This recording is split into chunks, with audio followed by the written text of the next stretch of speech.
네. 제가 유튜브 영상을 올렸는데 후반부가 좀 잘렸더라고요. 그래서 전사님 지금 영상을 5번째 찍고 있는데 후반부 영상을 또 찍어 보도록 하겠습니다. 오늘 전사님이 컨디션이 안 좋은지 왜 그런지 이 묵상만 5번째 영상을 찍고 있는데요.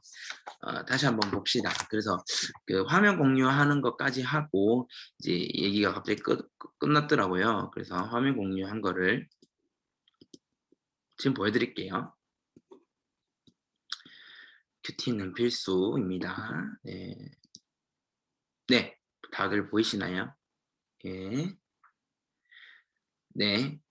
다시 요약하면요. 1 절에서 3 절은요. 하나님을 불평하고요.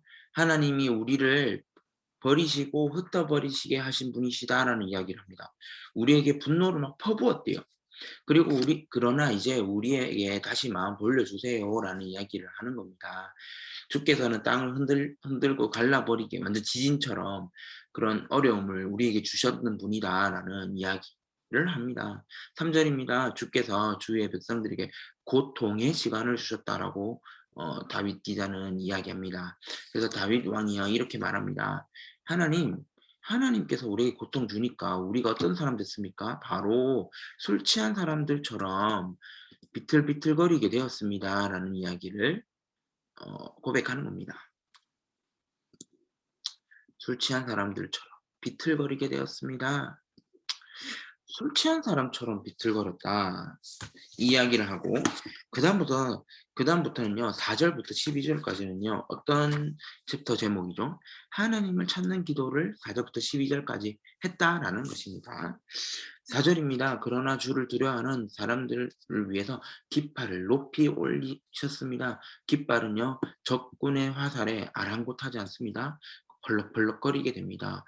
찢겨지지도 않고요. 그게 뭐 공격당해서 뭐 넘어뜨려지지 않고 적군의 화살이 막 쏘아붙여도 벌럭벌럭거린다는 겁니다. 이것을 의미하는 건 뭐냐면요. 어 하나님의 보호 아래에 있는 그 깃발은 항상 벌럭벌럭거릴 수 있다라는 이야기를 이제 얘기하는 겁니다.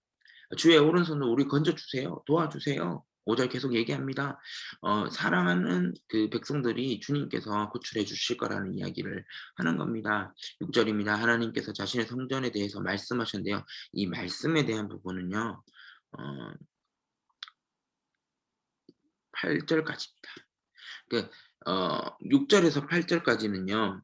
시인이요. 하나님과의 관계가 어려워졌다라는 것을 느끼게 된 겁니다. 1 절에서 3 절은요. 사실 다윗, 이스라엘 나라, 이스라엘 백성들이요. 하나님의 말씀에서 쪼끔씩 멀어졌던 그런 상황 속에 있었습니다. 그러다 보니 하나님께서는요. 심판의 도구로요. 다른 나라의 그 군대를 이용해서 이스라엘을 막 공격한 겁니다. 다윗이요 블레셋을 이기고요. 모압을 이기고요. 하닷에셀까지 무너뜨리는 그런 상황 속에서도 하 그 상황 속에서요. 지금 이 다윗이 어떤 그 경험을 하고 있냐면 에돔이라고 하는 나라가 뒤통수를 빡 때리는 거예요. 어 그리고 그때 이중적으로 그 다윗이 이제 있었잖아요. 다윗의 군대에 이중적으로 또 여러 나라들이 막 공격해 오는 그런 상황 가운데서 다윗은요. "하나님 나를 떠나 버리셨다. 하나님 나를 힘들게 했다." 이런 고백을 하는 겁니다. 그러면서도 동시에 다윗은요. 그 어려운 관계 속에서 '내가 하나님과의 관계를 회복해야겠다. 내가 하나님과의 관계가 이렇게 단절되었는데 하나님 관계를 좀 회복해야겠다.' 그래서 하나님을 찾기 시작합니다. 그래서 기도합니다. 하나님 어 하나님께 기도하는데요. 전사님이 좀 얘기해 주고 싶은 이 구절은요. 12 절입니다. 하나님의 도우심으로 우리가 이길 수 있습니다. 근데 11 절에는 뭐라고 얘기하냐면요. "우리가 적과 싸울 때 도와주세요 하나님. 사람의 도움으로는 아무런 소용이 없습니다." 이제 그것을 깨닫게 되었습니다. 다윗이요 다른 나라와 동맹을 맺어서요 어떤 그 적군들을 이기려고 한 것이 아니라 하나님의 손을 붙잡은 겁니다. 그래서 5 절에 보면요. "주의 오른손으로 나를 건져 주세요. 이스라엘 백성 건져 주세요. 이스라엘 나라를 회복시켜 주세요. 도와주세요." 주님이라고 고백을 하는 겁니다. 12절의 고백입니다. 하나님의 도우심만이 우리가 이길 수 있는 하나의 그 어 힘이 된다는, 능력이 된다는 겁니다. 그래서 하나님께서 우리 원수들을 짓밟아 주실 거라는 것을 얘기합니다. 음 어 이 구절을 읽으면서요, 전사님은요, 하나님의 사랑을 좀 느끼게 됩니다. 뭐라고요? 하나님의 사랑. 다윗은요, 하나님의 사랑을 느꼈다가 또 하나님에게 어 원망하는 기도도 하고 원망하기도 하고요. 다시 하나님과 관계도 회복했는데요. 그 원망할 때에는요, 막 공격이 오고 어려움이 있고 적군들이 나를 막 공격하니까 힘든 거예요. 그러니까 하나님이 원망스러운 거죠. 그런데 하나님 왜 공격하셨겠습니까? 왜 하나님께서 그 적군들을 이용해서, 그 다른 나라들을 이용해서 다윗을 공격했겠습니까? 맞습니다. 하나님은 이스라엘 나라를, 다윗을 사랑하시지만 하나님 말씀대로 행하지 않고 하나님의 뜻에 맞지 않는 삶, 하나님과의 관계가 회복되지 않고 단절된 그러한 나라는 나라를, 그러한 사람을 하나님은 어려움을 겪게 하시는. 자, 그러면 이렇게 얘기할 수 있겠죠. "전사님, 무슨 하나님이 그러면 뭐 폭력적인 하나님이에요? 하나님이 그러면 멸망시키시는 분이에요?" 네. 폭력적인 하나님이요라고 했을 때 왜 전사님이 네라고 했을까요? 여러분이 하나님을 믿지 않고 하나님과 관계가 단절됐을 때는 그 폭력이 폭력으로 느껴져요. 그런데 하나님과의 관계가 회복되었을 때 그 폭력은 하나님을 볼 수 있는 도구가 되는 거예요. 하나님이 적군을 이용해서 우리나라를 공격했을 때, 우리나라에 어려움을 줬을 때 하나님이 "없네? 하나님이 하나님 나쁜 분이셔 라는 이야기가 아니라, 하나님, 내가 하나님 아니면 이 어려움을 이길 수 없습니다라는 그 폭력이, 그 힘듦이, 그 어려움이, 그 고난이 하나님께서 우리를 훈련시키는 거라고 저는 생각해요. 자, 전사님이 얘기 하나 해 주고 싶은데요. 묵상의 포인트 3 개가 있습니다. 묵상의 포인트 3 개를 전사님이 한번 나눠 보도록 하겠습니다. 일단은요, 하나님은요, 어떤 분이신가에 대한 포인트 3 가지인데요. 하나님은요, 자기 백성을 버리시기도 하고요, 흩어 버리시는 분이라는 것을 꼭 기억했으면 좋겠습니다. 이스라엘을 선택하셨잖아요. 출애굽을 시켜 주셨잖아요. 이스라엘 백성에게 가나안 땅을 보여주셨잖아요. 그 땅에 들어가게 하셨잖아요. 그런데요, 하나님은요, 하나님이 사랑하시는 그 백성들을 이끌어 주시는 분이심과 동시에 버리시는 분이라는 사실을 기억했으면 좋겠어요. 하나님은 자기 백성을 너무나 사랑합니다. 사랑하시기 때문에 그들이 짓고 있는 죄를 방조하거나 묵인하시지 않고 자기 백성을 버리시고 흩어버리시고 온 세상을 뭐 지진이 일어난 것처럼 그런 어려운 그러한 상황을 겪게 합니다.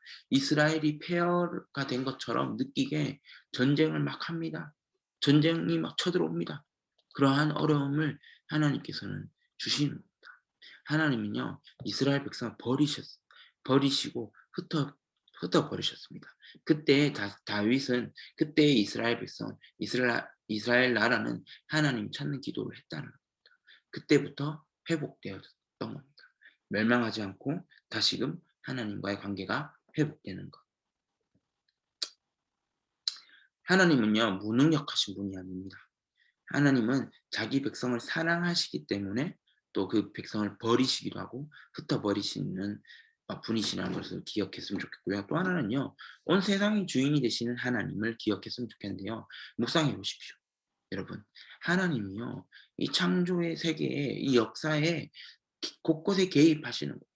다윗이 교만할 때, 다윗이 어 자신의 능력으로 뭔가 승리하고 자신의 뜻대로 살아가려고 하는 그 찰나에 하나님은 어려움을 주시고 전쟁에서 그런 힘든 상황 속에서 다윗이 다시 고백하게 하려고 하시는 거예요.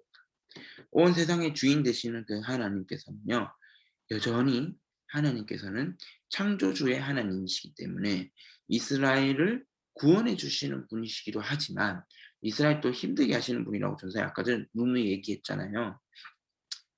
하나님을요, 우리는 이렇게 좀 깊이 묵상했으면 좋겠는데요. 온 세상을 만드셨고 주인 되시는 분이시기 때문에 하나님은 멸망시키실 수 있고 다시 살리실 수 있고 새 생명을 주실 수도 있다라는 사실을 꼭 기억해 줬으면 좋겠어요. 어 또 하나는요. 음 대적을 밟으시는 하나님인데요. 다윗은요 대적을 만났습니다. 그 어려운 상황 속에서 적군들이 막 쳐들어오니까 이제 그 큰 적들, 나를 힘들게 하는 적들, 아람과 싸우는 중에 요압이 돌아와서 에돔을 막 물리치는 그런 가운데서 에돔과 그다음에 아람과 그 많은 수많은 나라들이 막 나를 막 공격해 올 때 그 대적을 짓밟아 주시는 분이 다윗의 힘이 아니라 하나님이 도우심으로 하나님의 그 선하신 능력으로 하나님의 힘으로 주의 오른손으로 건져 주시고 도와주셨기 때문에 이길 수 있다는 사실을 꼭 기억해서 해 주셨으면 좋겠습니다. 여러분 두 가지 질문 중에 하나를 묵상 포인트 3 개를 가지고 이야기했고요. 두 번째 질문은요. "나에게 주시는 교훈이 무엇입니까?" 라는 이 질문에는요. 여러분이 한번 대답해 보았으면 좋겠는데요. 저는요. 음 기도의 깃발이라는 얘기를 제목으로 했잖아요. 어 하나님의 말씀을 우리가 읽다 이걸 묵상하면서 '오늘 제목이 왜 기도의 깃발일까?' 맞습니다. 우리가 기도로 살아갈 때 우리의 그 기도의 깃발은 적군들이 아무리 화살을 쏘아 붙인다 하더라도 4 절의 고백처럼 적군의 화살에 전혀 아랑곳하지 않고 벌럭벌럭거리며 그 깃발이 기도할 때 그 기도의 깃발이 우리는 계속해서 흔들리지 않고 계속 펄럭펄럭 흔들리긴 하겠죠. 하지만 그것이 쓰러지지 않고 한가운데 그 땅에 꽂혀서 있을 거라고 믿습니다. 우리는요 항상 기도해야 됩니다. 어려울 때나 좋을 때나 힘들 때나. 다윗이 오늘 하나님을 찾는 기도를 했는데요. 어려운 상황 속에서 그 하나님과의 관계가 단절된 그러한 상황 속에서 기도를 했단 말이죠. 여러분 우리는요. 우리의 일상 속에서 하나님을 찾는 기도를 했으면 좋겠습니다. 하나님께서 도와주셔야 내가 믿음으로 이 땅을 살아갈 수 있습니다. 이길 수 있습니다. 이러한 고백이 우리의 삶의 고백이 되었으면 좋겠고 우리에게 주시는 교훈으로 받아들여졌으면 좋겠습니다. 기도의 깃발을 잘 꽂아서 하나님께 적군이 있을 때마다 기도하는 것이 아니라 적군이 있든지 없든지 간에 내 마음이 평안하든 힘들든 어떻든 간에 우리가 기도하며 매일매일의 삶에 하나님의 도우심으로 승리하며 살아가면 어 승리하면서 살아가는 우리 중고등부 친구들 되면 좋겠습니다. 기도하겠습니다. 하나님 아버지 감사합니다. 사순절 기간 동안 하나님 말씀 묵상하고 하나님 시편 60편 말씀을 우리가 또 읽어보게 되었습니다. 큐티는 필수라는 그 제목처럼 우리의 삶에 필수적인 것들이 너무나도 많습니다. 세상은 말합니다. 돈이 필수고 또 능력이 필수고 나의 지혜가 필수고 스펙이 필수고 뭐 여러 가지의 것들을 필수라고 얘기하지만 우리 믿는 그리스도인은 필수가 무엇인지 다시금 생각해 보게 합니다. 하나님 아버지 말씀이 필수이며 그 말씀대로 살아갈 때 우리 이 땅에서 믿음의 사람으로 든든히 서나갈 수 있다는 것을 기억하며 우리 중고등부 친구들 오늘 하루의 삶 가운데도 하나님께서 말씀으로 우리 아이들을 지켜주시고 보호하여 주시고 능력으로 하나님께서 우리 아이들과 함께 동행하여 주시옵소서. 감사드리며 예수님의 이름으로 기도드립니다. 아멘. 네. 큐티는 필수 두 번째 영상이긴 한데 여러분 오늘 이 말씀 가지고 믿음으로 승리하는 우리 중고등부 친구들 되면 좋겠습니다. 주일날 만나겠습니다. 이 약속의 날짜와 시간이